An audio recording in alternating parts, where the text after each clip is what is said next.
भक्ति में विश्वास बहुत आवश्यक है। चाहे जैसी परिस्थिति हो जाए जीवन की, ठाकुर जी के प्रति विश्वास डगमगाना नहीं चाहिए, क्योंकि हमारी परिस्थिति हमारे प्रारब्धों से प्रकट होती है। बहुत ध्यान से सुनिएगा। अगर हम चाहते हैं कि हमारे जीवन में जो परिस्थिति आई है वो किसी प्रकार के टोने टोटके करके कुछ कर करा के वो परिस्थिति खत्म हो जाए, वो यहीं नष्ट हो जाए, यहीं समाप्त हो जाए, तो वो परिस्थिति खत्म नहीं होगी, रुकेगी और कुछ समय बाद फिर आएगी। इसलिए जब परिस्थिति सन्मुख आवे, आप केवल भगवान नाम मुख से उच्चारण कीजिए और सद्भाव करके जीते रहिए। जितनी आनी होगी उसको सह लीजिए, नाम मत छोड़िए ठाकुर जी का। पर कई लोग बड़े कार्यों में लग जाते हैं, ये करवा दो, वो कर दो, ऐसा कर दो, वहां पे ये करवा दो, उससे ये हो जाएगा। परिस्थिति से भागना कहते हैं इसको। वो आपके प्रारब्ध जन्य हैं, वो आपके प्रारब्ध से आई है आपके पास। अरे आप इतना विचार कर लीजिए, भगवान को नित्य अपनी आंखों के सामने देखने वाले भीष्म पितामह जब बाणों की सैया पर लेटे हैं और भगवान जब उनसे मिलते हैं तो वो एक बात कहते हैं, बोले ठाकुर जी इतनी दर्द भरी मृत्यु पूरे महाभारत में किसी की नहीं हुई जितनी मेरी हो रही है, और मुझे धर्म का अधिष्ठाता कहा जाता है। सारे कौरव पांडव दंडवत करते हैं, कहां तक कहें देवता भी मुझे प्रणाम करते हैं, और मेरी ऐसी दर्द भरी मृत्यु क्यों? रोम रोम में बाण लगे हैं क्यों? मुझे अपने 100 जन्मों का स्मरण है, मैंने कोई पाप नहीं किया। सोचिए, पूर्व 100 जन्मों में भीष्म पितामह ने कोई पाप नहीं किया और ये उनको स्मृति है, फिर भी इतनी दर्द भरी मृत्यु। मेरे कौन से किस कर्म का फल मुझको मिला है? ठाकुर जी कहते हैं भीष्म पितामह, एक बात बहुत ध्यान से सुनना। क्या? कब कौन से कर्म का फल व्यक्ति भोग रहा है ये वो नहीं जानता। कौन से जन्म में, किस जन्म में, किस क्रिया में उसने क्या किया और वो कब कहां जाकर के भोगता है, इसका कोई नियोजन नहीं है। तो भीष्म पितामह बोले ऐसी सृष्टि बनाई क्यों आपने जब हमको पता ही नहीं है हमारे कौन से अपराध का फल है? क्यों? प्रवचनों में, कथाओं में, सत्संगों में समझाया जाता रहता है कि ऐसे कुछ क्रिया मत करो, नहीं तो कर्म फल भोगना पड़ता है। उस समय तो हम चेतते नहीं, और जब भोगने पर आते हैं तो कहते हैं इस जन्म में तो हमने कुछ किया नहीं, पता नहीं कौन से जन्म की परीक्षा ठाकुर जी ले रहे हैं। हम कौन से जन्म का कब भोगते हैं कुछ नहीं पता। भीष्म पितामह, आप 2 जन्मों के कारण इतनी दर्द भरी मृत्यु में हैं। पहला, आपको 100 जन्मों का याद है, पर मेरे पास तो आपके 1000 जन्मों की लिस्ट है। 100 जन्मों से पूर्व 101वें जन्म में आप एक राजकुमार थे, और तब आप वन में जाकर के और छोटे छोटे निर्जीवों को, छोटे छोटे जीवों को जो कुछ कह नहीं सकते, निर्दोष जीवों को पकड़ करके उनमें सुई चुबोया करते थे, और वो जब तड़पते थे तब आपको बहुत आनंद आता था, आप हंसते थे, ताली बजाते थे। उन्हीं जीवों को ये कष्ट देने के कारण आप ऐसे मृत्यु को प्राप्त हो रहे हैं। तब फिर भीष्म पितामह की थोड़ी और नोकझोंक हुई ठाकुर जी से, तो फिर इस जन्म में किए गए साधन का कोई फल नहीं? मैंने ब्रह्मचर्य का पालन किया, मैंने विवाह नहीं किया, मैं बालपन से त्रिकाल संध्या करता हूं, इतना जप करता हूं, अनुष्ठान करता हूं, उसका कोई परिणाम नहीं मिला। भाई, जप नियम अनुष्ठान से क्या होता है? पूर्व के जो हमारे दूषित कर्म हैं वो घटते हैं। तो भीष्म पितामह ने कहा मैंने इतना सब कुछ किया, उससे तो वो घट जाना चाहिए था, फिर मुझे उसको क्यों भोगना पड़ रहा है? तो भगवान कहते हैं अनुष्ठान करता है, जप करता है, नियम करता है, साधन करता है, सब प्रकार के सत्कर्म करता है, लेकिन इन सबको करने के बाद गलत क्रिया भी करता है। ऐसे के साधन किसी काम के नहीं होते। मैंने कौन सा गलत काम किया? बोले क्यों? भरी सभा में एक अबला नारी को निर्वस्त्र होते हुए देखना, निर्वस्त्र होते हुए देखना, ये दोष नहीं है। क्या कह रहे हैं ठाकुर जी? भीष्म पितामह से भगवान कहते हैं, पितामह भीष्म भरी सभा में जब द्रौपदी निर्वस्त्र करी जा रही थी, आप भी बैठे थे वहां पर, मैंने तो नहीं किया ना। बोले तुमने नहीं किया, पर तुम्हारी सामर्थ्य थी, तुम उठ के एक बार कहते दुर्योधन दुशासन ये नहीं होगा, तो वो नहीं होता। क्यों मना नहीं किया आपने?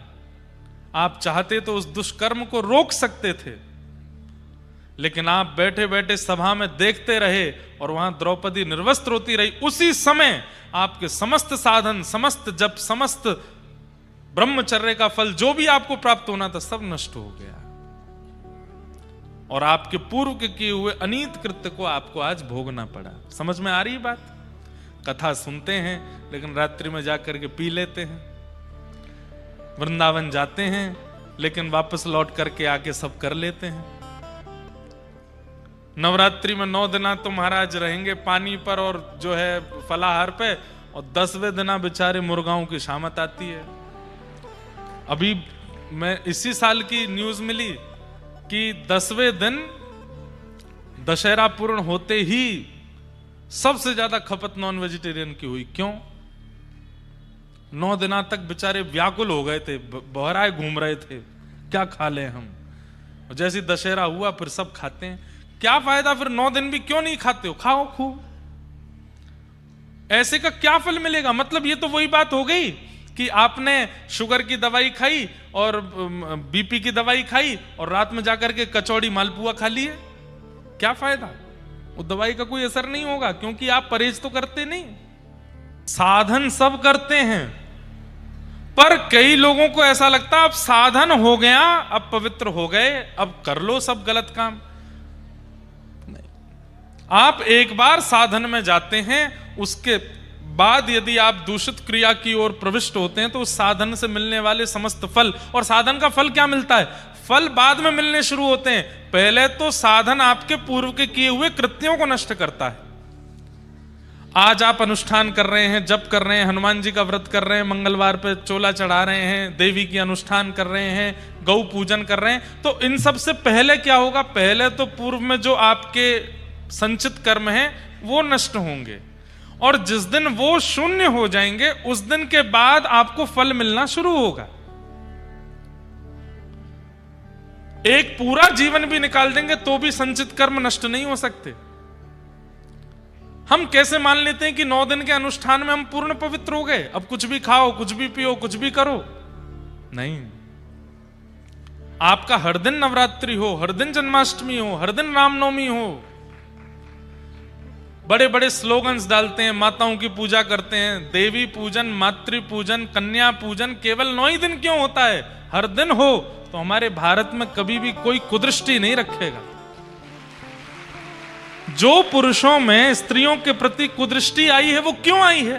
क्योंकि हमने स्त्रियों को पूजन, कन्या पूजन का 9 ही दिन रखे हैं बस।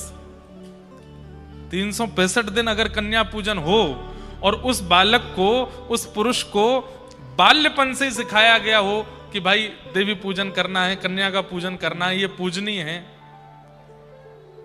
कभी हिम्मत नहीं हो सकती कि वो युवावस्था में आकर के कुदृष्टि डाले उस पर ये कुदृष्टि क्यों बन गई कि 9 ही दिन है? आप लोग ये कह सकते हैं कि महाराज जी हमारे पूर्वजों ने और प्राचीन संतों ने ही तो ये नियम बनाए, उन्होंने तो हर दिन को पवित्र बनाने का प्रयास किया, हर दिन को श्रेष्ठ बनाने का प्रयास किया, पर हम लोग साधनों में आकर के, संसार की माया में आकर के कुछ कुछ दिन ही कर पाते हैं श्रेष्ठ। अगर आप साधन देखो, हर दिन एक उत्सव है। हमारे श्री रंगनाथ मंदिर वृंदावन में 365 दिन में 400 उत्सव होते हैं। हमारे श्री वैष्णव संप्रदाय में, रामानुज संप्रदाय में हर साल 400 उत्सव होते हैं। एक एक दिन में 2 उत्सव भी होते हैं। एक दिन भी ऐसा नहीं है कि कोई उत्सव ना हो, कोई महोत्सव ना हो, हर दिन है। अब यहीं से देख लीजिए, मंगलवार के दिन जो है लोग बाग प्याज लहसुन नहीं खाते और फिर बाकी के सब दिन सब खाते हैं। मंगलवार को क्यों नहीं खाते? आज खाने से क्या होगा? बोले कि आज हनुमान जी का वार। अच्छा, हनुमान जी को ये अच्छा लगेगा कि आप सोमवार को खा रहे हो? हनुमान जी को ये बढ़िया लगेगा आप बृहस्पतिवार को खा रहे हो? ऐसे कैसे हो सकता है? बाकी दिन हनुमान जी आंख बंद कर लेते, खा ले, जो खाएगा जो पिएगा मैं नहीं देख रहा, मैं मंगलवार को ही देखता हूं। ऐसा नहीं होता है। हम एक बात और कहते हैं कथा में, भाई एक तरफा रहिए, या तो पूरे व्यसन में ही रहिए या फिर पूरे पूरे ठाकुर जी के ही रहिए। ये दोगलापन मत लाइए अपने अंदर। एक पांव यहां रख रखा है, एक पांव वहां धर रखा, दोनों पे डोल रहे हैं, दो नाव पे पैर रखोगे गिरोगे। या तो पूरे पूरे संसार के ही रहो, बिल्कुल मत भजो ठाकुर जी को। और ठाकुर जी को भजने की इच्छा होती है, ठाकुर जी को कथा सुनने का मन होता है, ये सब करने की इच्छा होती है, तो फिर पूरे पूरे यहीं आ जाओ, फिर वहां बिल्कुल मत रहो उस स्थिति में। तो भीष्म पितामह को भगवान ने क्या बताया कि भाई तुम्हारे बचपन से लेके अब तक किए गए संचित कर्मों का फल तुमको मिलना था। तुम्हारे पूर्व के किए हुए सारे पाप नष्ट हो गए थे, पर तुमने एक जघन्य पाप किया, द्रौपदी का चीरहरण अपनी उपस्थिति में होने दिया। तुम चाहते तो रोक सकते थे, लेकिन तुमने नहीं रोका, इसलिए आज तुम्हारी ऐसी दर्द भरी मृत्यु हो रही है। और रही बात, कहीं किसी के मन में ये अविश्वास ना हो जाए कि साधनों से तो फिर कुछ होता ही नहीं, तो भीष्म पितामह ये कोई कम बात है कि तुम प्राण त्याग रहे हो और मैं तुम्हारे सामने खड़ा हूं? ये तुम्हारे साधनों का फल है। अंते यामति सागति, और अंते नारायण स्मृति, अंत में नारायण स्मृति नहीं होती। मैं तुम्हारे सामने खड़ा हूं, ये तुम्हारे साधनों का फल।